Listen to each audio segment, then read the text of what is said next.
Hitler era malísimo, ¿vale? Sí, todo sí. en contra de Hitler y de Franco. Todo en contra. Todo mal. Pelearnos, gritarnos todo el rato y el que te molesta, que no exista, tío, me parece. Es una receta para el fracaso. Yo creo que de aquí a 20 años es muy posible que seamos todos veganos y entonces veremos los anuncios de McDonald's como... ¿Pero qué cojones está haciendo esta gente? Sonriendo. ¿Cómo le da? Niños. Hay anuncios de niños comiendo animales muertos. Fliparemos en colores. Simplemente que ahora no lo vemos. Yo creo que no era un pintor muy bueno, por lo que parece. Entonces simplemente habría habido pues otro tío mediocre haciendo pinturas y un montón de gente que no lo habrían asesinado. Yo soy borracho filosófico. Eso de ir asimilando las historias y haciendo las tuyas propias y pillar esa personalidad fue un juego de 3 meses. No me duró más porque es un poco loco. Mucho te dice del que ya viaja solo, con 23 años, haciendo autostop por el Caribe y tocando y durmiendo en una hamaca en la calle.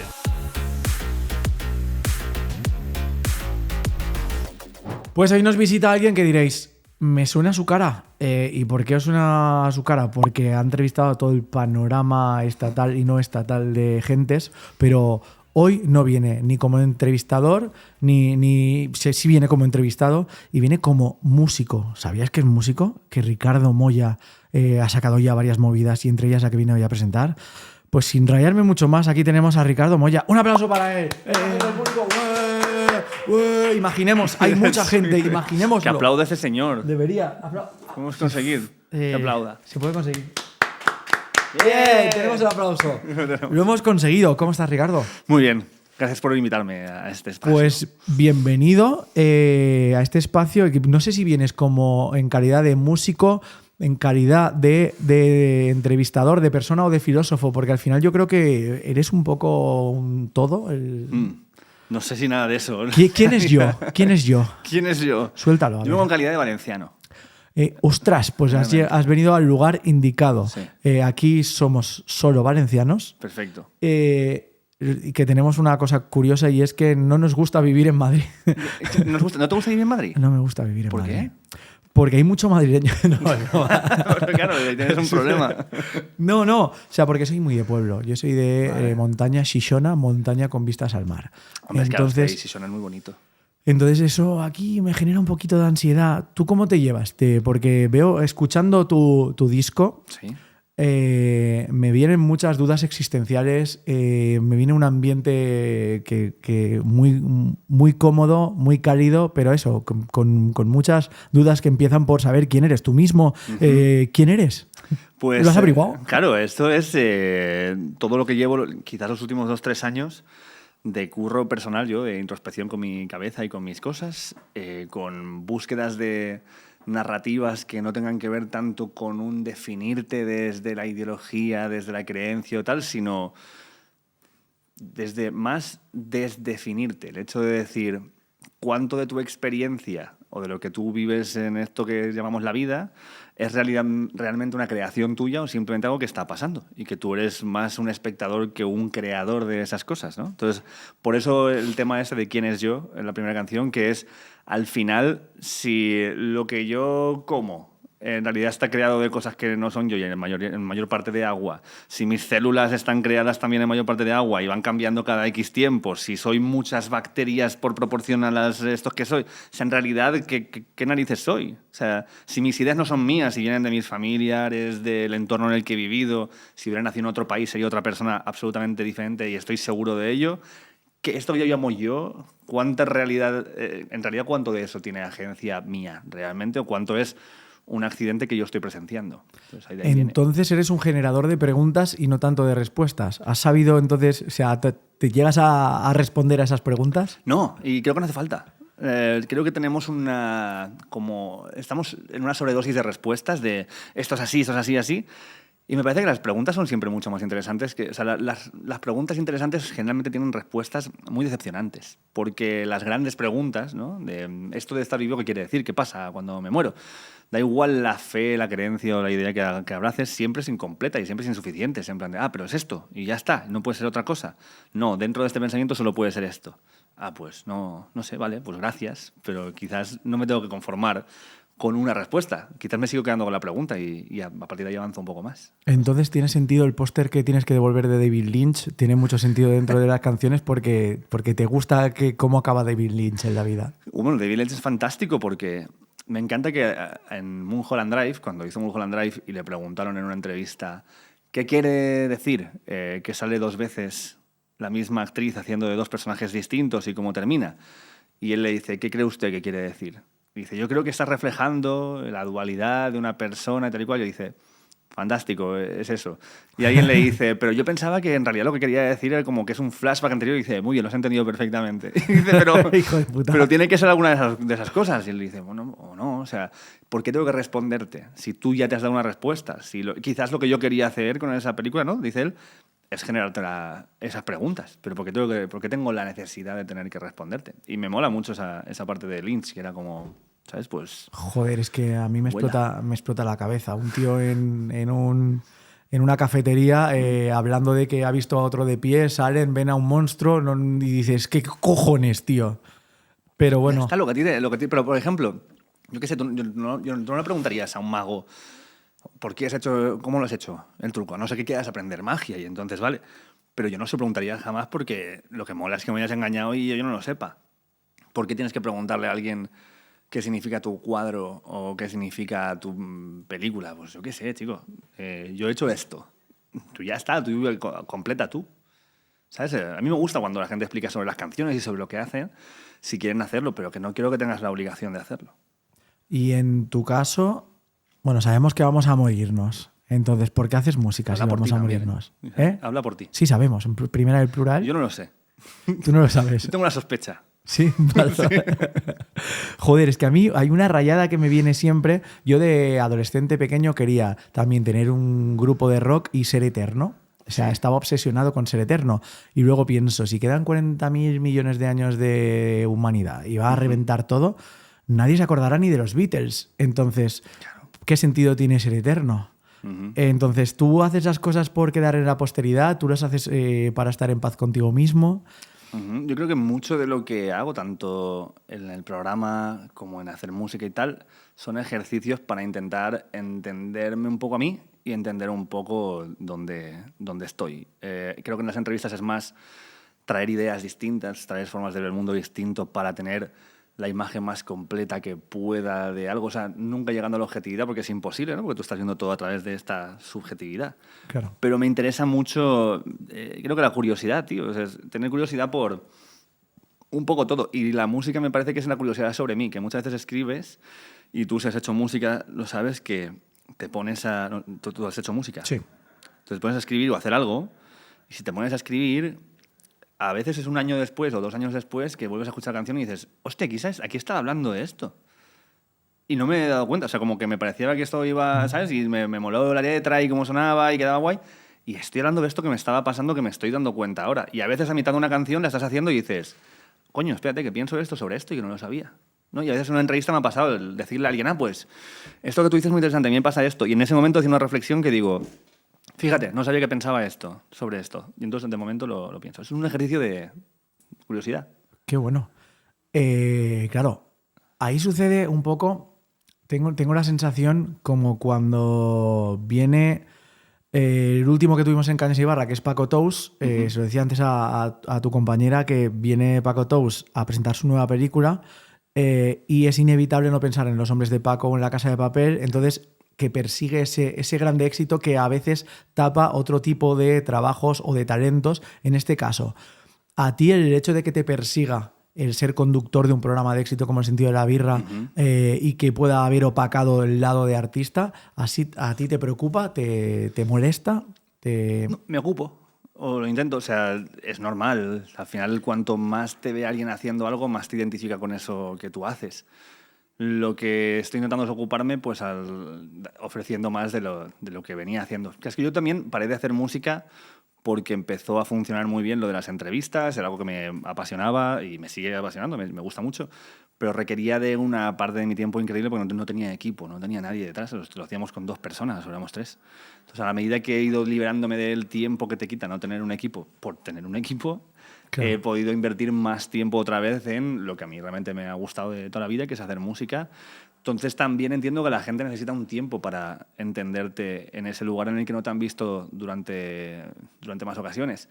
Entonces, pues bueno, empezaré a hacer a partir de febrero conciertos por todos lados para que se acuerden y voy a ir sacando canciones cada mes para que la gente lo vaya viendo y se vaya acordando. Pero yo creo que no es tampoco, nadie tiene la responsabilidad de tener que reconocerme como lo que a mí me gustaría, sino yo voy ofreciendo eso y si lo quieres ver y verme también como esta parte, pues a mí me hará muy feliz. Y si no, oye, pues gracias por tenerme en consideración, aunque sea de la forma que a ti te guste. ¿Sabes? ¿Qué querías ser de mayor? Quería ser detective de mascotas. Hostia, Ace Ventura te llegó hasta ese punto. Claro, sí. Hostia, qué guapo. Sí, a los 9 años o 10 creo que veíais. Pero nivel caminabas así y tal. No, era la idea de ser detective de mascotas, de solucionar misterios donde están involucrados animales. Me encantaba.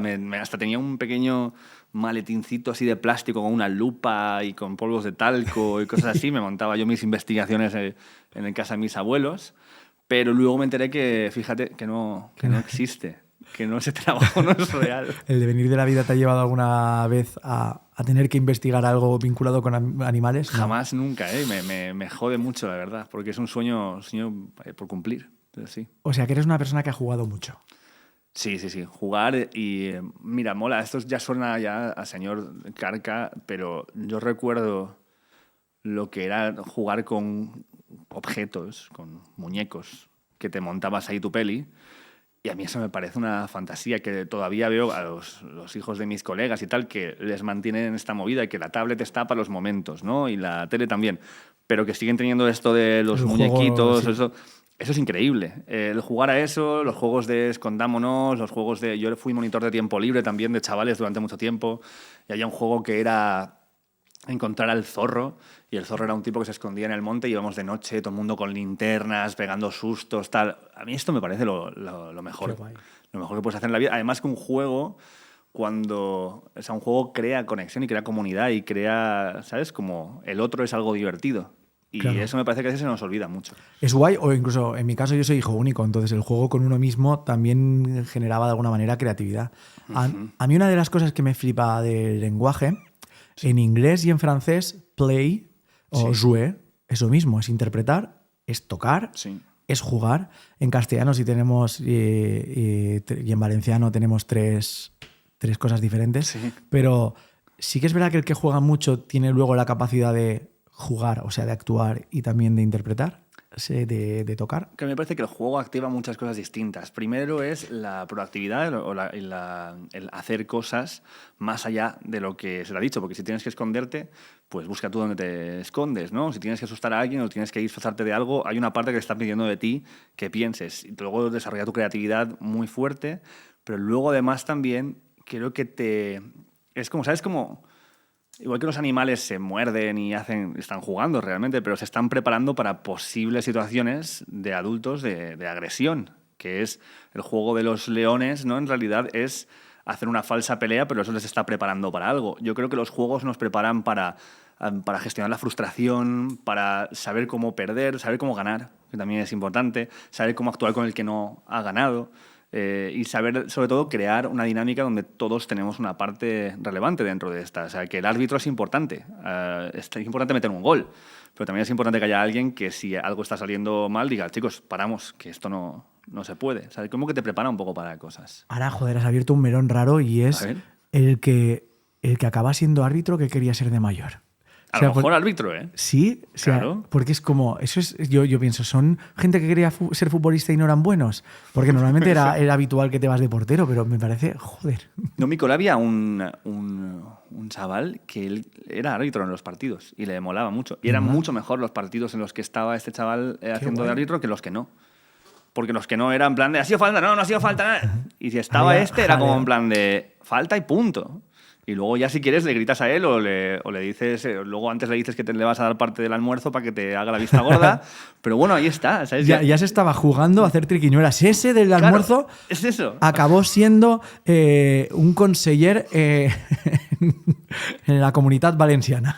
O sea, acabó en el ventorro. En el ventorro ahí de desayuno. De desayuno, merienda, cena. Merienda, cena larga con el móvil en la mochila. Eso es.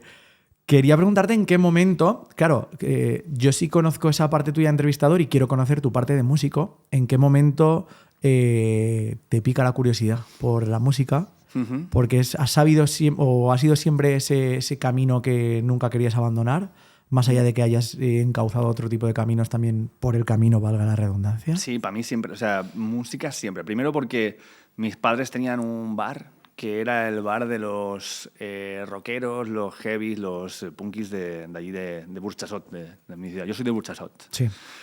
Y entonces, claro, yo iba ahí de pequeño, era salir del cole y estar ahí dentro. Porque sabes que en los 90 el humo no era malo para los niños. Para nada. Ni para nadie. Hemos crecido, hemos crecido de puta O sea, madre. Que tengo asma es porque, mira, han salido Dios, las fue cosas, Dios. exactamente, genética, lo que sea. Pero yo iba ahí con mis 6 años poniendo botellas en las mesas y subiéndome a un cajón de cervezas para jugar al pinball y estas cosas. Y claro, yo he crecido con mi música de cuna es la Creedence, The Doors, yo qué sé, Bruce Springsteen, todo esto. Y también desde muy pequeño me han ido llevando a conciertos, mi padre sobre todo. Como yo creo que mi primer concierto habrá sido con 12 años o 13 años y fui a ver a Bruce Springsteen o a U2 o uno de estos. O sea, a lo loco, empezando a tope. Fuerte. O sea, como Joder. muy, muy fuerte. Y luego a mí me ha gustado siempre mucho cantar, ir por ahí cantando. Me sabía todas las canciones del Informal. Y era como una de mis habilidades era ponerme Voy a a cantar. Sacedón. Sí, sí, que ahora algunas vacaburra, imagínate, ¿sabes? Ponerte a cantar eso ahora, pero Sacedón era increíble. Sí, sí, O sea, sí. si la cosa está mal, voy a Sacedón. Pero que yo todavía, cuando he pasado por Increíble. Sacedón, me viene No, a la cabeza. yo siempre que veo Sacedón en algún lugar, en el coche, digo, sí, la cosa está mal. Sí, sí, Joder. sí. Además, una de mis imágenes más claras en la mente es que en la canción dicen, si tienes mal rollo, te la pique un pollo. Y aparece uno de ellos, creo que era Florentino, con un pollo de goma enganchado como que le salía de dentro de la... No sé, tío, estas cosas... Las canciones de coña, los mojinos, el humor y la música juntos, de Hostia. pequeño siempre me ha flipado. Ahora me sigue gustando mucho las chirigotas, o sea, el Carnaval de Cádiz me parece una maravilla porque es humor y comedia juntos, tal. Pero eso, que siempre ha estado ahí. Yo siempre he estado cantando, a la que pude pillar una guitarra con 12 años, fui a mi profe de música y le dije, oye, yo la flauta hasta que huele a pies, no la quiero. A mí enséñame a tocar esto. Y ya siempre he sido el pesadito de la guitarra, te toco la flaca, vamos a la playa y todo O sea, eso. todo el combo de Basics lo tienes. O sea, se confiesa a la cámara, has tocado Wonderwall varias veces. 2.000 millones de veces. ¿Vale? Claro. ¿Y te han ayudado a follar? ¿Alguna vez? Yo creo que más veces me ha ayudado a no follar. Sí. Pensábamos que no cuando la tocabas, pero es que no era el camino. Te pensabas que era por ahí y era en plan de no. Yo creo que es más como si ya querían follar contigo, esa canción es la que te demuestra que realmente tenían muchas ganas. Porque aún así ha pasado. Joder, me pasas dicho mojinos y yo recuerdo con mucho cariño los mojinos y Sí. tenía cassettes que escuchaba en la C15 de mi padre cada vez que íbamos a un rally o lo que sea y alucinaba y cómo hay canciones que conforme avanza la sociedad envejecen mal y me ha pasado mucho con los mojinos que recuerdo estar muy a tope y ahora escucharlo con otra visión. Claro, hay algunas como Soy Guay, ¿no? Que a día de Sí. hoy es como, pesadito. Pero todavía, yo qué sé, hay otras. Hay una que se llama Las Sevillanas del Borracho, que a mí me parecen Sí. increíbles. Me sigue gustando mucho ese rollo. Claro, al final, los códigos sociales que hay en un momento permiten a la gente hacer cosas o simplemente no penalizan o no acusan a la gente de hacer ciertas cosas porque nadie lo está viendo con malos ojos, excepto quien lo sufre realmente, que por mala suerte muchas veces no ha sido muy escuchada la gente que lo estaba pasando mal, ¿no? En este caso, la de Soul Guay es una broma sobre los gays y todo este rollo y tal. Y claro, pues entiendo que la gente no tiene la sensibilidad porque también cuando no eres vocal para poder decir, señores, a mí esto me molesta y no tienes dónde hacerlo y dónde decirlo, pues la peña no sabe. Ya. Entonces ya está, lo hacen. Yo creo que hay mucha menos mala fe que simplemente ignorancia de Sí, las cosas detrás de eso. yo lo veo así, de alguna manera, porque no, o sea, si no lo veíamos sería que nadie lo veía, Claro. porque a nivel social estaba, pues no sé, de una manera diferente. Yo creo que de aquí a 20 años es muy posible que seamos todos veganos porque simplemente o porque moralmente haya calado el mensaje, que es una opción. Yo no lo soy, ¿eh? Yo como carne. O puede que porque simplemente sea muy difícil producir carne cada vez más, ecológicamente sea muy chungo, económicamente también, y entonces empieza a calar un mensaje social moral para que podamos suplir esa parte, ¿no? Y entonces veremos los anuncios de McDonald's y de Burger King como, ¿pero qué cojones está haciendo esta gente? Sonriendo, ¿cómo le da? Niños. Hay anuncios de niños comiendo Sí. animales muertos. Fliparemos en colores. Simplemente que ahora no lo vemos. O sea, ahora mismo no estamos en ese código moral. Hostia, a mí me pasa que que lo veo ese futuro factible, pero por otro lado, y viendo cómo hay evolución, involución, cómo hay progreso y retraso y tal, yo siendo de izquierdas temo que a lo mejor estoy en una cuneta porque me han disparado. Bueno. Porque, o sea, que depende del camino que se haya tomado. Joder, porque tío, o sea, qué bonito hubiera sido 2015 de Regreso al Futuro y ese nunca llegó. Ostras, Entonces, claro, con patinetes voladores. con patinetes voladores. Entonces sí, ese 2045 que tú estás mirando es precioso, o 45 o 33, pero hostia, o sea, es que hay tanto adelanto y atrás que me acojona. Sí, yo no sé, yo creo que tengo más, de nuevo, tiro más siempre hacia la curiosidad. No sé dónde vamos a estar.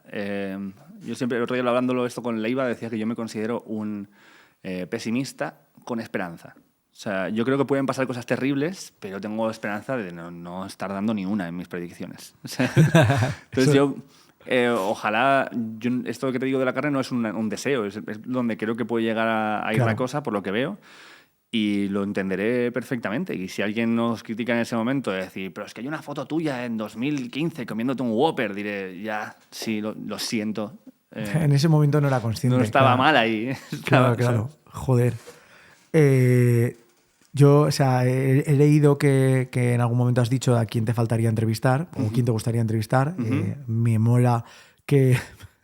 Esto fuera de contexto es brutal. Me mola que digas Hitler. Hitler como respuesta. Como respuesta. Sí. Joder, porque el proyecto mío y de Jorge, mi compañero de final de máster, íbamos a la Uni de Valencia, fue devenir y nos planteábamos en todo momento qué hubiera pasado si hubieran aceptado a Hitler en la Escuela de Arte en Viena. Claro. Entonces, ¿cómo hubiera cambiado la historia y el transcurso del mundo? Es difícil hablar de esto sin volverte un poco peligroso. Entonces no voy a hacerlo. Joder. Claro, porque es que es muy difícil. Es muy difícil predecir esas cosas viendo cosas que están pasando ahora. Entonces claro. Yo qué coño sé. Pero desde luego yo creo que no era un pintor muy bueno, por lo que parece. Entonces simplemente habría habido pues otro tío mediocre haciendo pinturas y un montón de gente que no habrían asesinado. ¿Te imaginas el pobre, por lo que sea, el pobre Adolf en la Place du Tetre ahí en París, en la Plaza de los Pintores, pintando paisajes y vendiéndoselo a turistas? Sí, joder. Pero es esto, o simplemente ni siquiera que hubiera entrado ahí, que alguien hubiera creído en esta persona como pintor, en plan de, hey, tranqui, yo te pago aquí un par de cuadros, te llevo... Vete a España un año ahí a pintar, ¿no? Que hubieran hecho, mira, hay un chaval que se llama Picasso por ahí que está haciendo... Te voy a llevar ahí, vas a aprender de los mejores, ¿no? Como... Se enamora de Picasso, se lían... O sea, ¿cómo cambiaría la historia? Claro. Qué guapo. O sea, un colega mío tenía una idea en la cual, al no haber matado a toda esta gente, se hubiera creado como un gobierno muy fuerte, muy autoritario por parte de los judíos, y entonces que Hitler se hubiera convertido en una especie de protesta, de activista en contra del régimen totalitario establecido. Bonito giro. Y que lo hubieran fusilado, finalmente. Hostias. O sea, es una de las posibilidades que marcaba este colega mío. O sea, dices que en ese caso hubiera habido un gobierno autoritario de judíos que hubieran creado un estado llamado Israel y hubieran empezado a matar gente. gente. Algo que no se nos podría pasar Utopía. por la cabeza. No podría pasar esto. Utopía. Yo creo que nunca pasaría. No, pero o sea, evidentemente podrían pasar 32.000 cosas. Esto es una teoría que tenía un colega mío que es un juego que me parecía divertido, ¿no? Que acaben fusilando a Hitler por hippie. Porque es que está guapo, tío. Me parece interesante. ¿Eres consciente de que si no hubieran atentado o no hubiera explotado ese avión donde iba el general Mola, podría España en vez de franquismo ser molismo? Podría, hostia, entonces cambiaría muchas cosas Claro, a nivel de expresión. Mola. Claro. No podrías decir Mola. Claro, y Carmen Mola se tendría que llamar de otra manera. Claro, sí, es verdad. No, sería Carmen Franco. Carmen Franco. Sería... Cambiaría bastante, joder. Vale, vamos a volver a la música porque escuchando tu disco y quiero... te felicito porque me ha gustado mucho el ambiente en el que me ha llevado y me gusta mucho, me pasó con el disco de Gorka Urbizu, ese sonido y esa elección de un bajo crudo, muy vintage, muy más apagado. Y además lo he visto en uno de los vídeos que has compartido en tu perfil, en el que la gente escuchaba tu canción y destacaba mucho eso del bajo. Sí. Hay mucha intención a la hora de ese tipo de producción más vintage de alguna manera. Sí, estábamos buscando. Mira, me gusta mucho que menciones lo de Gorka Urbizu porque es un disco que yo he estado recomendando mucho los últimos 2 años porque me ha gustado un montón. Me parece tan bonito y con tanta sensibilidad. Y luego cuando te pones a leer las letras, la traducción y lo que dicen y tal, es una pasada. Pero sí, yo básicamente decidimos una dirección que es algo que no tenía antes. Yo iba haciendo canciones de rock, no sé qué, por diferentes lados, buscando. Y no encontrábamos muy bien para dónde ir. Luego, pues me hago una colabo con no sé quién. Y me iba tirando de diferentes estilos. Pero aquí fue guay, tío, el decir, fue Safri, que siempre me la escriben con I, es con EE. Safri, que es mi repre y una artista que me gusta mucho, me dijo, tira para un lado. Aunque sea, haz un EP en una dirección. Para que yo te sepa cómo venderte y cómo presionarte y cómo presentarte a la gente. Y entonces empezamos a hablar con Edgar Spin, que es el productor con el que siempre he estado trabajando desde hace muchos años, y le dije, Edgar, tenemos que buscar una dirección más fija. Y me dijo, llevo esperando este momento hace un año. Y me pasó una playlist de cosas que nos gustan a los dos, pues que sí, Parcels, Tame Impala, Vanessa Zamora, como música así que el bajo está muy presente, es bastante tirando a la psicodelia en algunos sentidos, pero muy relajadito todo, y dije, wow, vamos a ir por esta dirección. Y yo lo que tenía claro es que tiene que haber un Hofner ahí súper nasal y súper que suena, que están sonando esas cuerdas, así sí. Que lo tengo tocado con púa, tal, que lo tocó Alejandro Masafred, que es una máquina tocando el bajo, y la verdad que sí, creo que se lo ha dado algo que además quería que esto, mira, hablando justo cuando salió el disco, tuve la alegría de que me mandó un audio KCO y me dijo, tío, me encanta que hayas dejado en todos los temas la misma batería y el mismo bajo, porque luego puedes ir volando haciendo cosas, pero como que hay una coherencia y qué guay que hayas mantenido eso. Y fue en plan de, joder, lo está haciendo el jabato, es de puta madre, ¿sabes? Que te estoy diciendo a alguien que la base, justamente, que es lo que más importante le da a un rapero, que la base le esté gustando, ¿sabes? Y claramente es esto, por eso llamamos al disco Botánica Básica, porque creemos y queremos que esta sea la base sobre lo que vamos a ir construyendo lo que viene, que va a ser un poquito más alocado, pero que nos quedamos con ese tipo de percusión y con ese tipo de bajos con mucha presencia. Sí. Joder, ¿y cómo te encuentras cuando recibes audios de KCO o cuando puedes hablar de música con Leiva, de tu propia música, o con los artistas más tochos del panorama estatal? ¿Hasta qué punto te influye una conversación con este tipo de ídolos? Siempre mola un montón. De hecho, por ejemplo, el motivo por el que me llamo, o sea, el proyecto se llama como yo, Ricardo Moya, y no se llama Regular Mal, que era como quería llamarlo en cierto momento, fue por hablar un día comiendo con Albert Pla, de decirme, va, pues toca una canción, ¿no? Y digo, pero mía. Y me dice, no, de tu tía. Y digo, ¿pero cuál? ¿De las que tengo más como de comedia con mi nombre o de las que quiero hacer con el proyecto musical que se llama Regular Mal? Y me dijo, ¿pero qué me estás contando? ¿Para qué quieres 2 nombres? Y yo, bueno, porque unas son más desenfadadas, otras son más tal. Y él me dijo, tío, tu nombre ya más o menos alguna gente lo conoce. Y ni siquiera, y aún así te va a costar que lo conozcan del todo. ¿Para qué vas a crearte 2 nombres? Para que la gente no se acuerde. Hazlo todo con uno y pues si tienes cosas más divertidas y cosas más serias, de puta madre, si tienes un directo más variado. O sea, no te rayes con eso y tú que todo tenga la identidad que tiene lo que tú estés haciendo. Y se lo agradezco varias veces que se lo he visto y he dicho, gracias, tío, por esto, porque es verdad. O sea, joder. Me va a costar mucho, me cuesta convertir a la gente de que soy entrevistadora, que soy músico, está bien, pero imagínate además tener que, no, es un proyecto musical que no, bueno, él se llama así, pero es el cantante en realidad, es el... O sea, tenía todo el sentido. Pues me mola mucho poder hablar con gente que tiene mucha más experiencia que yo en esto y poder haber sacado de este programa amigos que considero a día de hoy con los que pues puedo formar parte también incluso de, oye, voy a sacar el disco, vente a casa, voy a hacer una comida para que vengan varios y escuchéis el disco y me deis una opinión. A mí que me llamen para hacer estas cosas como, joder, qué guay, gracias, tío, por considerarme para escuchar tu disco, ¿sabes? Antes de que salga. Si entras en casa de un artista... te invita a comer y te pone arroz con cosas, como... No, eso, ahí hay una conversación previa. Vale. A mí ya me han dicho en plan de, vente a casa que voy a hacer un arroz. Y le he dicho, lo hago yo. Lo hago yo. Que no, que lo hago muy bien. Digo, vale, pero ¿qué le vas a poner? Yo necesito saberlo. O sea, y ya está. Sí que eres nazi del arroz. Tengo ahí un punto en el que... A ver, lo he rebajado un montón, porque ahora, para mí, simplemente... Con que tú no llames paella valenciana a lo que no lo es, yo ya está. No te pases por el mercado de San Miguel ni por el centro, haz el favor. Claro, o sea, no, yo Hay evito. cosas verdes. Hay lugares o sea, que los- verdes y rojas y amarillas. Y, Sí. Bueno, amarillas sí, pero... Claro, entonces si tú le pones a eso paella mixta, mira, pues aún te lo compro. Paella mixta, ¿qué quiere decir mixto? Que he mezclado cosas, venga. Mixta, buen jugador del Valencia. Es verdad, muy bien. Sí. Pues claro, paella mixta, vale. Pero no lo llames paella valenciana si no es paella valenciana. Claro. Llámalo paella de lo que tú quieras. Paella de mariscos, paella de temporada, de primavera. Es que me da igual. Pero si llamas paella valenciana, que sea eso. Es que es todo lo que te pido. En todo lo demás, si tú me haces arroz al horno, tío, perfecto. Pero que sea arroz al horno. ¿Alguien aquí en Madrid que te haya hecho un arroz bueno de verdad o qué? Sí. ¿Sí? Sí. Validamos. Hay gente en Madrid que hace buenos arroces, sí. Lo puedo... Se lo hago yo, se lo doy en un tupper y él me lo congela. Exactamente. Pero mira, el otro día estábamos haciendo como un pescadito así en la barbacoa, varias cosas tal, y de algunas de las cosas que habían, y decidieron, vamos a hacer un arroz, y tenían una paella. Entonces se pusieron a hacerlo todo en la paella, y cuando había que echar el arroz, me acerqué. Dije, ¿cómo que...? Estabas así. ¿Qué le vais a poner de cantidades y tal y cual? Y mi colega me dijo, no, lo vas a poner tú. Y dije, buena elección, muy buenísima elección. Perfecto. Me dices que para tener a un valenciano tocándome los cojones, que lo haga él.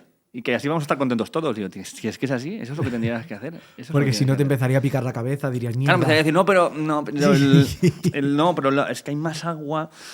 Sácale ahí, echa un cazo. Sí, entonces, mejor. O sea, si hay otro valenciano, yo me relajo. No compito con valencianos. No me importa. Tu paella es mejor que la mía, estoy de acuerdo. O sea, está bien, no me importa. Vale, al menos es paella. No tengo problema con reconocer que no las hago el mejor que todos los valencianos. Pero si no, sí. ¿Qué pósters había en tu habitación? Pues a ver, en varias habitaciones, varios pósters. ¿Qué me puedo pensar de los Aparte de uno de primeros? David Lynch que tienes que devolver, ¿vale? Ese sí, este está. Voy a estar bien. Led Zeppelin, el típico de Led Zeppelin el tipo con el atuendo puesto y con el farolillo Sí. puesto, con los símbolos de Led Zeppelin abajo, de Starway to Heaven. Ese, además me he ido acompañando de casa en casa. Luego yo he sido mucho de la típica tela de mandala con elefantes. Vale. ¿Sabes? Esa movida. El hippie. Pero, ¿hasta dónde te llegaba la melena en nivel máximo? Ahora creo que la tengo igual de larga que lo más larga que lo he llegado a tener. Ah, vale. Me lo corté durante un tiempo y ahora he vuelto a recuperarla. Vale. Entonces creo que ahora estoy en el momento en el que estuve. Y voy a continuar. O sea, el año que viene va a ser cuando más larga la he tenido nunca. Vale. O sea, que la voy a dejar. Entonces, ¿qué más había? Creo que recuerdo haber tenido un póster de Amélie, Olé. otro de Reservoir Dogs. Y había una banda que me gustaba mucho y se llama Stillwater. Stillwater. Sí. Hostia, porque me suena un montón Stillwater. Hostia, me suena el grupo. Yo creo que... Hay una peli que se llama Casi Famosos, que Sí, creo, en que Casi- creo que la banda se llamaba también Stillwater. Pues a lo mejor es por eso. Vale. Que hay una escena espectacular cuando lo dejan en la estación de servicio. Sí. Y dice, tranquilos, iros, solo soy el cantante. Me flipa esa canción porque yo era el cantante de mi grupo y a mí me machacaban y me dejaban en las estaciones de servicio Sí, también. hostia, pues mira. Imitando Ahí eso. te sentías identificado. Era por Casi Famosos, sí. Vale. Pues Pero vale. existía esa banda también. Stillwater, sí. Qué fuerte. Stillwater, mira, te la busco, estoy casi seguro. Igual ahora estoy mezclando el nombre de la banda de la peli con la Hostia, banda. no, pero que puede ser. Con la joder. banda real. Tú sigue preguntando que te lo voy a buscar mientras sí. tanto. Mira, Stillwater. Hostia, he puesto Stillwater. Y aquí, esto es un bajo de Madrid que suelen ser. Sí, Stillwater. Stillwater, hostia. Ah, bueno, es que es la banda de la. Es que es la banda de la peli. Ah, vale. Pues con razón. Entonces creo que yo conocía antes a la música de la banda como música que la peli en sí, porque era más vieja que yo. Qué fuerte. Y pues mira, hemos juntado dos cosas. Hemos unido. Una duda que tengo yo es si en una fiesta tú eres el raro que habla del cosmos o es al que le hablan del cosmos. Las dos cosas. De hecho, la canción del Cosmos hace ese loop, ¿no? Que tú acabas siendo. Yo de naturaleza, creo que lo de las entrevistas me viene porque a mí me cuesta mucho considerar que me estás dando la chapa. No, o sea, ya llega un momento en el que hay gente que se lo pone como casi como meta y te da la chapa fuerte. Pero generalmente si alguien me está hablando de algo que no conozco, te pregunto más cosas. Y yo con los taxistas, me sé toda la vida de este señor. Si hacemos media hora de taxi para ir a algún sitio lejos, me pasa que tú me cuentas algo y yo te voy a preguntar más. Me pasa normalmente. Pero luego también me pasa que yo soy borracho filosófico. O sea, cuando yo me pillo unas cuantas birras encima y ya voy en plan movido, yo soy muy de, ¿has pensado alguna vez? ¿Has oído hablar de la teoría de Fermi? Y entonces me pongo ahí, la paradoja de Fermi. Bueno, tantas estrellas en el universo, ¿cómo sabemos la vida que hay, que somos solo? Y ya me enrosco yo ahí. Entonces que me pasan las dos cosas un poco. Joder. ¿Cómo pasaste del proyecto? Porque, claro, querías ser de mayor detective de mascotas. Sí. Eso, por lo que sea, no funcionó. No funcionó. Luego te compraste una guitarra y empezaste a tocar. ¿Empezaste a tocar en grupos Me la o tal? encontré, no me la compré. ¿Qué dices? Sí, pero ahí en casa de mis abuelos, como que ya todo Vale, que era de antaño de mi un padre, tío, que la tocó 2 veces cuando tenía mi edad en ese entonces. ¿Pero la típica Alhambra, una española ahí arrumbada o...? Era una guitarra que eso estaba el puente hundido para adentro, las cuerdas tenías Las que buenas. apretar así para que sonaran. Sí, era heavy metal. ¿Y cuál fue la primera que compraste con tu dinero? La primera que yo compré, pues fue muy tarde, porque claro, cuando a ti te molan las guitarras, Sí. pues la gente para tu cumpleaños dicen, pues nos juntamos regalan, ya. 20 y ponemos cada uno 10 euros y compramos una guitarra. Aquí tienes la Squire del Corte Inglés, 160 euros. Esa la he tenido. Pero ni siquiera Squire, se llama Storm, pero estas que parecían una Stratocaster, pero que eran de la marca. Creo que todavía tengo una Storm colgada en mi campo. Pues esa, ¿sabes? Que era la Stratocaster sin serlo, del Hacendado. Esto que además te la vendían en pack con un ampli, ¿no? Porque no valía tanto como para que te la vendieran solo. Solían ser Academy. Recuerdo los amplis Academy, esos que tenían 20 vatios o yo qué sé, tío. O sea, claro, cosas así. Pues eso. Pero la primera que yo me haya comprado seguramente fue 2015. Ojo, sí que tardaste. O 16 incluso. Hostia. Sí, porque he ido enlazando guitarras regaladas todo el rato. Joder. Sí. Qué hippie, tío. De hecho, mira, mentira, en 2013 me fui a México y ahí me compré yo una, porque no me fui con la guitarra, y me compré yo una guitarra para tenerla por ahí dando vueltas. Sí, me acaba de cruzar una anécdota. Claro, sí, que encontraste cadáveres en el maletero en el que viajabas o algo así. Sí, pero eran cerdos al final. Sí, vale. Me asusté fuerte, sí, eso lo conté en La Ruina. Vale, por eso se me... Joder, vale. Sí. ¿Y en México fuiste con la música o otro tipo de curro? No, yo fui siguiendo una chica con la que estaba saliendo, porque me dijo que me fuera para allá. Y me fui, y a las 3 semanas de convivencia no funcionó. ¡Hostias! Pero yo me fui con un billete de ida solo. Y sin dinero. O sea, no tenía para volver. ¿Romántico o loco? Yo creo que hay ciertos niveles de romanticismo que están infinitamente ligados a la estupidez. Y creo que en mi caso era claramente eso. ¿Y cuánto se alargó el idilio? Ya no el amoroso, sino el idilio mexicano. Me quedé un año ahí. ¿Un año? Hasta que pude volverme. Es que yo iba sin dinero. O sea, me fui con 200 o 300 euros más el billete, que lo que me había costado. Entonces yo iba por ahí tocando la calle, me puse a hacer autostop por el Caribe, yo qué sé, tío.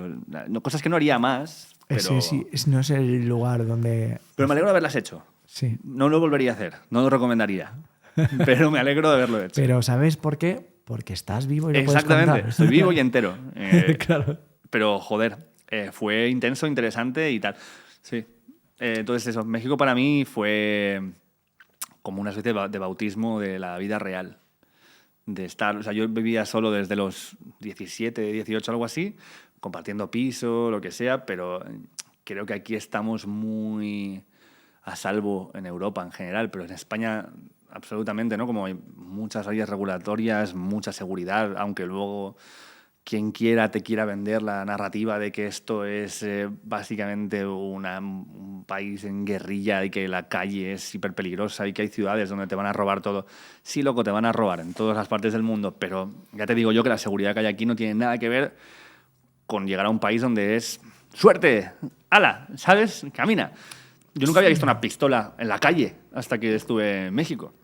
Entonces es como, joder, es una gran diferencia. Sobre todo ver niños muy niños lavando los cristales para sacar la pasta, tío. Eso es muy bestia. Ver limusinas pasando al lado de niños que están absolutamente llenos de mocos y de tal porque están los... Venga, vete a la calle y ya te vengo a buscar aquí a un rato.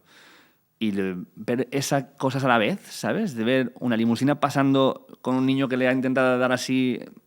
No sé, tío. Es mucho muy contraste. Sí. A mí la gente que dice... o la gente que hace la cultura de no pagar impuestos, ir a Andorra y este tipo de cosas y demonizar los impuestos, a pesar de que los impuestos hay que pelearlos para que se gestionen como toca, yo sí que les recomendaría, yo viví un año en Guadalajara también. En un condominio donde tienes gimnasio, donde tienes piscina, donde está de puta madre, pero cuando sales del condominio está el mundo real. ¿Queremos eso para nuestro país? Claro que no. ¿Queremos una sanidad que te tenga que endeudar de por vida? Está clarísimo. Yo puedo llegar a entender el desencanto que puede tener mucha gente con ver casos de corrupción o con ver que cuando el Estado hace falta que responda parece que no responde tanto, y tú y yo como valencianos tenemos gente cerca que lo ha vivido muy en primera persona y bueno, yo qué sé, yo espero que haya consecuencias para estas cosas, ¿no? Pero cuando entiendo que haya descontento por la peña en cuanto a estas cosas. Lo que pasa es que creo que a veces se hace una parte por el todo y no se ve que si no tenemos una sociedad que sea capaz de sostener a las partes de la sociedad que están más desprotegidas, estamos desprotegiendo a todos.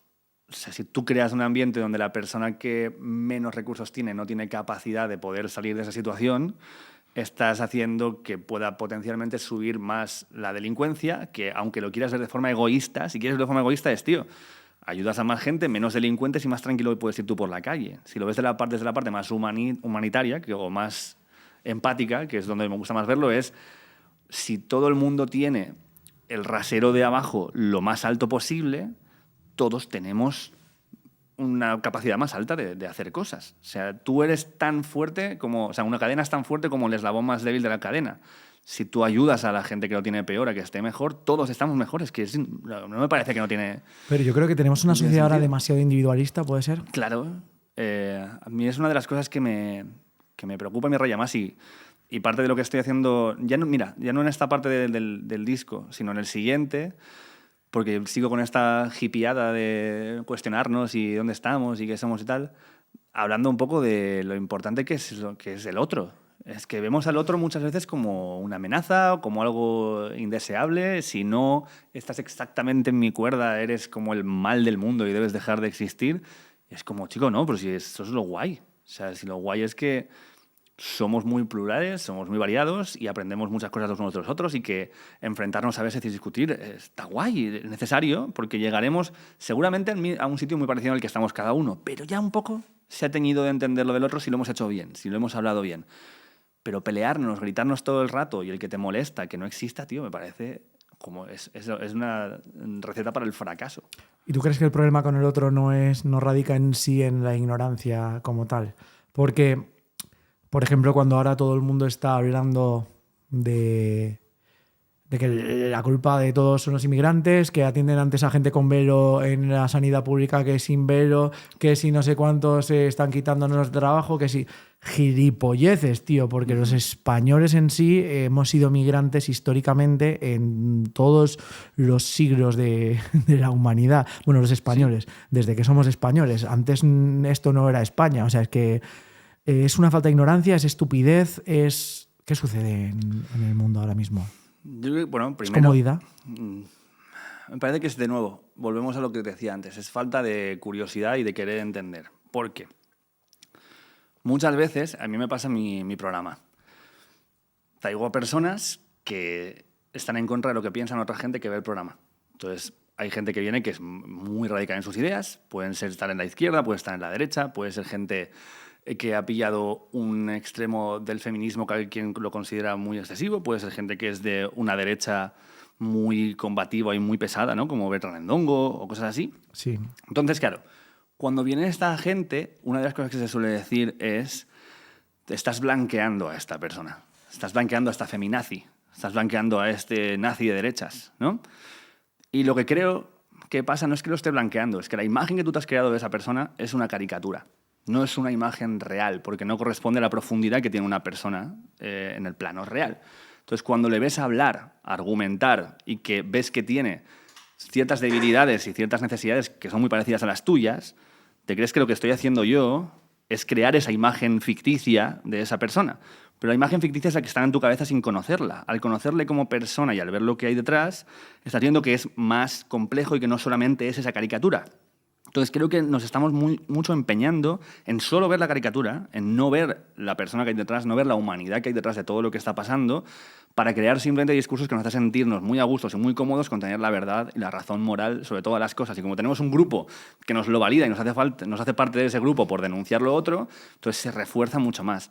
Me parece que falta eso, curiosidad por decir, vale, pero esta persona que piensa así, coño, ¿por qué piensa así? Y no desde la acusación de por qué piensa esta puta mierda, sino de qué cosas en su vida han construido su sesgo. Igual que yo tengo el mío, y el mío está construido también.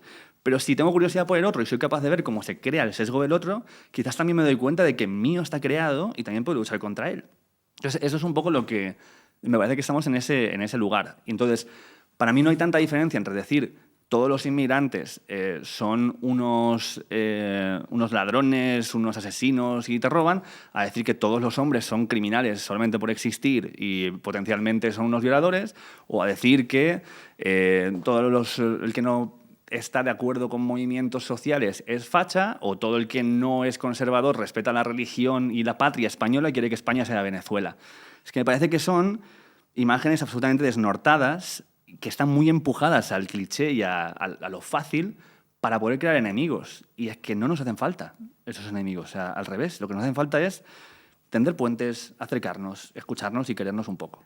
Entonces tú, en tu espacio cabría todo el mundo. En tu programa podrías llegar... Bueno, hemos hablado de que Adolf Hitler... Sí. Claro, o sea, claro. Pues, empezando por ahí. Empezando por ahí, Empezando por ahí, sí. Yo creo que de momento, es que no se me ocurre algo que me haya puesto un límite de decir, o sea, vale, sí, cuando ha venido alguien que sé que está, porque sé, algún coach motivacional que sé que está, como que no hay chicha ahí y tal, pues ya he hecho alguno y ya no, eso hace que no me apetezca tanto a lo mejor traer a otro, pero porque es una cosa en sí misma. Pero, por ejemplo, yo no soy creyente y me interesa mucho hablar con gente religiosa. Y me ha gustado traer a Pablo Dors y me gustaría que venga ahora a lo mejor un cura más ortodoxo, más de la iglesia y tal, o no soy tampoco creyente en cuestiones místicas y dentro de poco va a venir una medium y tengo muchísimas ganas de hablar con una medium, además hiper reconocida a nivel internacional y tal, que yo considero que está haciendo vida y ganando dinero de algo en lo que yo no creo, pero que también me gusta entender por qué ella lo ve de la manera en la que lo ve y decirle desde mi planteamiento, oye, mira, yo soy muy escéptico sobre esto, pero quiero entender cómo tú llegas a esta experiencia vital y a cómo lo ves tú desde tu manera. Entonces, no sé, me cuesta mucho pensar en alguien que no me interesaría tener en una conversación y sobre todo poder exponer mis dudas o mis preocupaciones al respecto de lo que piensa delante de una cámara. Sí. A mí ahí es donde me entra, y ahí te lo pido, o sea, te pido consejo. Como profesional que eres, yo creo que eres el Quintero de este siglo. O sea, bueno, joder, gracias, pero no. Consigues de alguna manera, sí que es real. O sea, yo, la verdad, me apetecía mucho esta conversación porque veo que tienes una capacidad en tus programas de escuchar, continuar con la conversación, ampliar la conversación. Y hoy en día la gente ya no escucha y eso es muy difícil. Pero una de las cosas que veo más complicadas es si ahora mismo entrevistas a Amazon... Sí. Claro, tienes que hacerlo. Es actualidad, lo tienes delante, está genial. Pero es un mentiroso. Sí. Va a decir mentiras. Entonces, ¿cómo se hace para enfrentarte a alguien que sabes que va...? Porque una cosa es estar ideológicamente... Yo el otro día tuve aquí a Carlos Baute e ideológicamente pues sabemos que es de derechas. De hecho, pues me soltó perlas como que la izquierda solo crea vagos, cosas así que yo puedo... Pero es lo que él opina. Y él también habló de religión, y yo hablando con él de religión, yo vengo de una familia, yo he hecho la comunión en Lourdes, pero no creo en Dios. Entonces llega un punto, me da igual, pero estoy igual que tú. Me gusta entender eso. Pero si me enfrento a alguien como un mazón, que sé que todo lo que me va a contestar es mentira, ¿cómo confronto esa mentira? ¿Cómo puedo atacar cuando va a ser? Entonces, ¿cómo se enfrenta alguien a una entrevista con algo así? Mira, si alguien ya ha venido, si alguien viene y ya ha hablado de lo que tú le vas a preguntar, muchas veces no vas a tener una respuesta diferente, yo creo, ¿no? Entonces, a mí lo que me interesa más saber sobre Mazón no es qué estaba haciendo ese día, si llegó o no a mirar, si le avisaron o no le avisaron, porque ya sabemos lo que te va a decir. Entonces, ¿para qué quiero yo replicar algo? No me va a decir a mí algo distinto. Pero creo que lo que me parecería interesante es entender qué es para él el concepto del honor, qué es para él La comunidad y qué opina del valor que tiene una comunidad, hasta cuándo una responsabilidad es algo responsable, entender de dónde viene, cuál es su familia, cuál es su origen, cómo era su relación con sus padres, cómo era él en el colegio, cómo era... Entonces, cosas que te pueden hacer tener una imagen más amplia de una persona que no solamente algo terrible que ha sucedido y de lo cual él es responsable, ¿no? Porque si no, vamos a acabar en un círculo y no me interesa. Y por mí, aunque tengo, y no te puedo expresar en palabras el desagrado que me genera esta persona y lo que ha pasado por su irresponsabilidad. Lo que pasa es que creo que si lo tuviera delante para una conversación, la primera sensación que me sale, por mucho que me genere sensaciones horribles y que detesto, sería una compasión de entendimiento. Es que a mí me da miedo las series de Netflix que romantizan al asesino y acabas empatizando. Y yo como persona, en una conversación individual, digo, necesito saber y entender por qué una persona puede dormir por las noches cuando han muerto 229 personas. Claro. Pero, por otro lado, digo, a ver si el hecho de que él me cuente que de pequeño le pegaban hace que sienta pena y que justifique que esa persona no tenga esa empatía ahora mismo. Pero eso es muy diferente, ¿no? O sea, yo creo que entender algo no tiene por qué ser justificarlo. Ya. O sea, que por mucho que si me hablas de esto, simplemente entiendo el carácter y entiendo la persona. El acto es imperdonable. O sea, Claro. no... Pero yo creo que tú no eres solamente el acto que te ha llevado a hacer algo, eres algo mucho más complejo. Yo te condeno a ti, y espero que le condenen y que acabe en la cárcel por sus actos, pero no por quién es. ¿Sabes? Porque quizás esto es una persona que, si le preguntas a... Pues eso, si volvemos a Hitler, ¿no? El perro de Hitler era en plan de, este es el mejor pavo del mundo. ¡Papi, papi! Claro, eso lo decía alguien en un monólogo hace poco, que no me acuerdo quién era, que es en plan de... Había un bicho que era en plan de... aquí está Hitler, wow, ¿no? Y que pues seguramente, y si Mazón con su familia, pues tendrá sus movidas, y por mucho que haya hecho algo terrible, habrá alguien en su familia que será en plan de, bueno, yo estoy aquí para ti, yo te soporto, lo que viene ahora es muy duro, y voy a estar aquí a tu lado para aguantar esto. Incluso habrá quien lo justifique, si no era para tanto, no era tanto tu culpa, o lo que sea. Va a haber esa gente, es inevitable, por mucho que tú hagas cosas terribles, siempre vas a tener a alguien, a no ser que sea algo, yo que sé, me imagino que hay gente que ha sido abandonada realmente por todo su entorno porque eres un asesino en serie y has matado a 200 niños, ¿no? Como el Agapito y tal. No imagino que haya nadie cercano que sea en plan de... No, sí, yo te entiendo, o sea, al final, ¿no? Claro. Pero cuando es algo así, que en realidad para mí más es una negligencia que un acto de maldad, ¿entiendes? Es como yo estoy muy enfadado con la incompetencia de esta persona, pero es incompetencia. No creo que sea una persona mala. Creo que es una persona incompetente y muy aprovechada y con muy poca empatía, que es capaz de estar un año aguantando que la gente le grite por algo terrible que ha hecho solo para luego tener un sueldo vitalicio. Claro, es un tipo de perfil de cosas, pero yo veo ahí más inseguridad, incompetencia y tal que maldad. Es que no tengo por qué ver una maldad en algo malo que haya pasado si la persona... Creo que a lo mejor... Es que no sé, me cuesta mucho ver a Mazón como alguien malvado. Le veo muchas cosas negativas, pero no sé si lo vería como alguien malvado. Yo creo que la figura del malo clásico de película, o sea, por suerte en el cine ya no existe. O sea, al final siempre tiene matices, entiendes el por qué ha llegado hasta este punto. Entonces, claro, el malo, yo creo que él no se sentirá malo. Otra cosa es... No, se siente una víctima, hombre. Claro, se siente fatal. Claro. Mira lo que me habéis hecho pasar durante un año, ¿no? El pavo así. Pero a mí me parece esto, yo lo achaco más a una especie de mezquindad o de idiotez que a una maldad intrínseca de yo lo que quería era estar comiendo para que se muera un montón de gente. Hombre, claro, no. Y si lo quieres ver de esa manera, de nuevo, creo que estás exagerando, estás haciendo una caricatura y estás creando algo que no existe. Enfádate por las cosas reales y responde a ello, si es que tiene todo el sentido.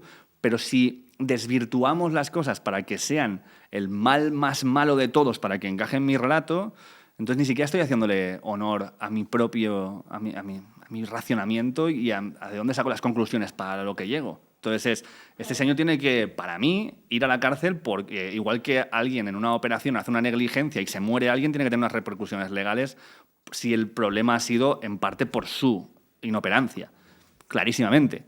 Ahora bien, para mí eso no juzga a toda la persona en sí mismo. Entonces me interesaría conocer a la persona, por mucho que condeno totalmente el acto y ese episodio de su vida. Pero ¿qué más eres aparte de esto? O sea, el tipo era cantante, ¿no? Pues también me interesa eso, Claro. por mucho que sea terrible lo que ha hecho. Me jode un montón estar todo el episodio hablando de Adolf. Pero tengo que volver. A él no lo aceptaron en Viena y se volvió así. Y a este tío no lo aceptaron en Eurovisión, tío. Claro, si hubieran aceptado en Eurovisión, ¿qué habría pasado? ¿Cómo habría cambiado? De Claro. repente no serían negacionistas. Joder, tío. Vale, más allá de frivolizar con esto, porque no quiero, o sea, no pretendo frivolizar porque es algo muy jodido. No, pero a mí pero lo que sí que quiero decir aquí, que para mí es muy, muy, muy, muy, muy importante, y es el hecho de, yo lo que quiero es estar seguro de que estemos todos en la misma página, de que este señor, sea del PP, o hubiera sido del PSOE, o no hubiera sido él, y hubiera sido otra persona, estaríamos igual de cabreados.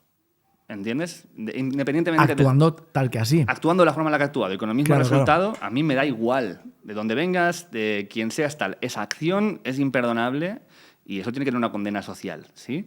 Al igual que, y lo siento mucho por si hay gente que le molesta esta parte, pero al igual que considero que tampoco estuvo el gobierno a la altura de las circunstancias porque no llegó la ayuda que tenía que llegar cuando tenía que llegar. Y que parece que te quieren hacer ver que si estás diciendo esto es que estás defendiendo a Amazon. No, no, no. Aquí ha habido incompetencias. Y tiene que haber consecuencias por esas incompetencias por los lados que las ha habido.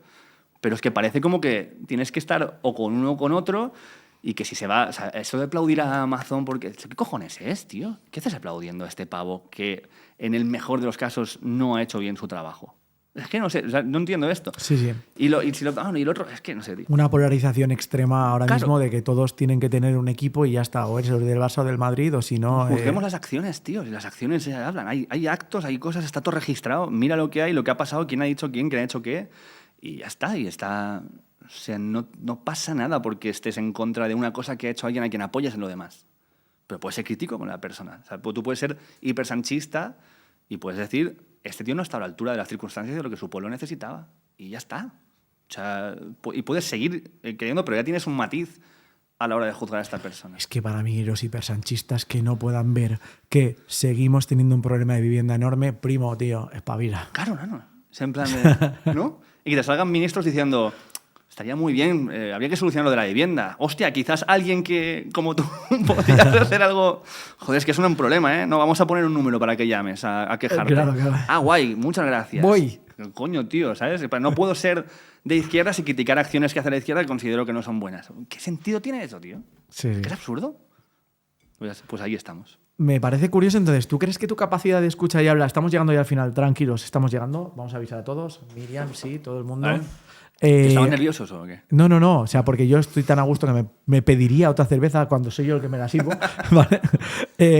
Y seguiría a tope. Pero sí que cumplimos unos horarios y sé que hay gente que tendrá que ir. Claro. ¿Tú crees que tienes esa capacidad de escucha y de debate porque has sido un niño de bar? Yo he sido el niño. Hostia, mira, no lo he pensado. Yo lo digo porque yo he sido el amigo de los niños, de los hijos de los que tenían el bar. Sí. Mi padre regentaba mucho el bar por otro tipo de problemas que hoy no están en este podcast. Vale. No deberían estar aquí, pero yo sí que era el niño que entraba y decía, papá, voy con una bolseta de crilletes. Donaba una bolseta de crilletes y a jugar fuera Claro. con el hijo del bar y todos los hijos de los que estaban ahí. Entonces, claro, tú ahí has visto todo tipo de conversaciones, debates, desde pequeño has mamado eso. Sí, ¿Crees que eso te ha llevado al final a buscarle el sentido a la birra? Hay varios puntos ahí, de donde yo he visto lo que un amigo mío llama mi mili como entrevistador. Tu miri. Entonces, una era no solamente el bar, sino que mis padres siempre me han sentado en la mesa de los mayores. O sea, siempre. Primero porque fui el primero, el hijo la primera pareja del grupo en tener hijos, en algunos casos. No de todos los grupos. Mis padres además tenían varios grupos de amigos que eran de diferentes cosas. Entonces también molaba porque eran diferentes tipos de conversaciones en diferentes lugares. Pero tú, vamos a cenar a casa de tal y tú te vienes. Ni te dejo con la abuela, ni tal y cual. Te vienes y cenando estás en la mesa y luego ya te pones a jugar, lo que sea. Y en la mesa yo pues me callaba y escuchaba cosas que no entendía hasta que en algún momento vas entendiendo y en algún momento un día dices, pues yo pienso que esto no es aquí. Y de repente alguien dice, ¡ay, mira el niño! ¿No? Y entonces... Papi, el cosmos. Claro, tú has pensado la paradoja de Fermi, papa. Claro, eso por un lado. Luego, está en México. Yo estuve 3 meses haciendo autostop, como te decía, por el Caribe y tocando por ahí la guitarra y durmiendo en una hamaca. Y en autostop son muchas horas de estar con gente que te ha parado para llevarte a algún sitio a cambio de que tú más o menos les des Que conversación. no se duerman, claro. Entonces, yo hablaba mucho con la gente y llegó un momento en que me empecé a aburrir de contar mi historia. Pues he venido aquí por una chica, pero no ha funcionado. Y entonces yo me quedaba con la historia del que me había hecho autostop antes y se la contaba como mía al que venía después. Una cadena de favores, ¿sabes? Iba pasando cosas así. Y entonces el otro me contaba la suya y le contaba la del anterior. Entonces, eso de ir asimilando las historias y haciéndolas tuyas propias y pillar esa personalidad, fue un juego de 3 meses. No me duró más porque es un poco loco hacer eso en la vida. Sí. Pero, por ahí joder, por Chiapas, tío, parando, o sea, es que eso es de putos locos, tío. Sí, por eso te digo que mucho te dice del que ya viaja solo, con 23 años, haciendo autostop por el Caribe y tocando y durmiendo en una hamaca en la calle. Yo estaba pues en un momento de entenderme yo también dónde cojones estaba. Entonces me puse a hacer este juego. Esa parte creo que también me ayudó. Y luego, currando en hostels, que estuve durante un tiempo de manager de hostels y de recepcionista, ahí tuve que desarrollar la capacidad de hablar con alguien de temas complicados sin enfadarle. Porque te venía gente que era terraplanista, o que era trampista, o que era... Que no comparo terraplanista con trampista. O sea, trampista es, por mucho que yo no esté de acuerdo, es una opción política que existe, legítima. Repleta de terraplanistas, pero...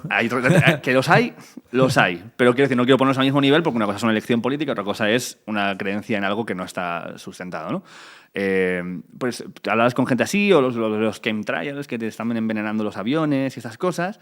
Pero claro, yo no podía quedar mal con esta gente porque nosotros nos puntuaban en el hostel. Entonces, yo no voy a ponerme a discutir contigo y que luego te caiga mal y me pongas una puntuación de mierda, porque mi sueldo iba en ello. Entonces, simplemente no les daba tampoco me valía darte la razón en algo con lo que no estoy de acuerdo. Entonces, lo que hacía era preguntar.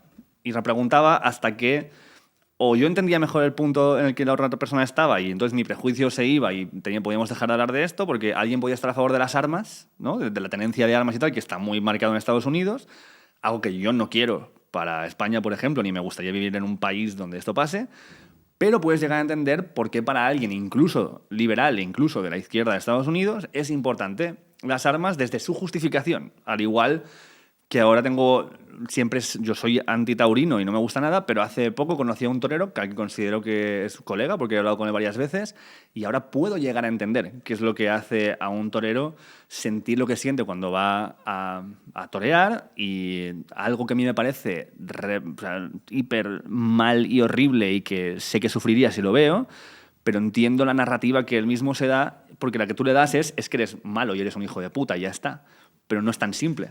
Entonces, eso me lo dio mucho el hostel, el entender, vale, ¿por qué has llegado a pensar en esto? Incluso a veces a base de preguntas, alguien caía en una contradicción y sin que tú le digas nada decía, no, pero esto no... Bueno, da igual. Y tú ya sabes que es que era una duda. ¿Y tú sonreías o qué? No, simplemente en plan de, no, pero no te sabes... No, bueno, da igual, hablemos de otra cosa. Ok, ¿sabes? Entonces, creo que llegas más, de nuevo, a través de la curiosidad genuina, muchas veces más a más sitios que al revés. Pues yo creo que, ¿cómo se llamará? Porque hoy el tema era botánica básica. Sí. El próximo tema que traigamos por aquí será la existencia de Dios. Sí, básicamente. Estarás invitado y podremos seguir charlando. Por Hoy, supuesto. como personas que defendemos la jornada laboral y el cumplimiento de horas, son las 6. Vamos a hacerlo. Vamos a chapar. Recordarlo. Tiene que pasar, el bar tiene que bajar la persiana cuando toca. Y nada, recuérdanos porque tenemos 2 minutillos para decir ¿cuándo empezamos a verte en directo? En febrero. A partir de A partir de febrero. febrero, pero a Madrid llegaré en marzo. Vale. Creo que se va a hacer en las salas Sol. Esto no es Madrid, esto es la red. No todo pasa en Madrid. Claro. Puedes contárselo a la gente. Entonces, a partir de febrero, creo que hacemos en este orden, creo que sería Barcelona, Valencia, Alicante, Sevilla, y luego voy a México, Olé. que es la Ciudad de México, hacemos una por ahí, y creo que Zaragoza también está, y luego Madrid. Esa es la primera parte hasta marzo. Luego ya haremos algunas cosas pues que se están aún fraguando y aún se está todo cerrando fechas y todas esas cosas. Qué maravilla. Pues nada, este programa tengo que acabarlo diciendo que el arroz de Mauela es el millor, que li posa bajoca roja, o sea, ojo, es que eso os entra picores a vosotros. Pues, ahí ya... Pero bueno, está bien. Y a Sigue voltes siendo- caragols. Bueno, está bien, es canon. Es canon. Pero bueno, que nada, que enhorabuena por este trabajo, que a seguir a muerte tanto con tu vertiente entrevistador como tu vertiente músico, y que ya tengo ganas de verte en directo, a ver cómo suena esa banda. Pues muchísimas gracias y gracias por invitarme aquí. Y Hitler era malísimo, ¿vale? Sí, todo en sí. contra de Hitler y de Franco. Todo en contra. Todo mal. Vale, sí, iba a acabar, pero ahora te paso una canción de mi grupo que se llama Gracias Hitler. Ahora te la paso. Por favor. Hasta aquí ha acabado.